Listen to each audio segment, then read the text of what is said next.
গোলাঘাটের দক্ষিণ হেঙ্গারা বরজানে কাজিরাঙ্গা কেন্দ্রের কংগ্রেস প্রার্থী রোজরিনা তির্কির নির্বাচনী জনসভা। উপস্থিত ছিলেন পবন সিং ঘাটোয়ার, দুর্গা ভূমিত সহ অনেক কংগ্রেস নেতাকর্মী।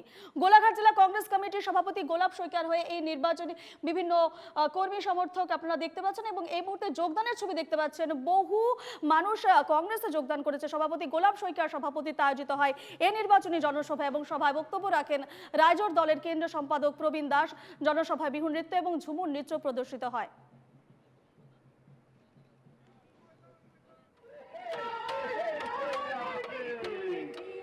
বিপুল কৰ্মকাৰ এখেতসকলক আমাৰ প্ৰাৰ্থী ৰচিলা তিৰ্কী বাইদেৱে সম্বৰ্ধনা জ্ঞাপন কৰিছে। কংগ্ৰেছ দলৰ মনোনীত প্ৰাৰ্থী ৰচিলা তিৰ্কী বাইদেৱে। ইয়াৰ পিছতে উত্তৰ দক্ষিণ হিঙেৰাৰ বিজেপি হৈছে নেকি? হাতৰ চিনে ভোট দিব দেই।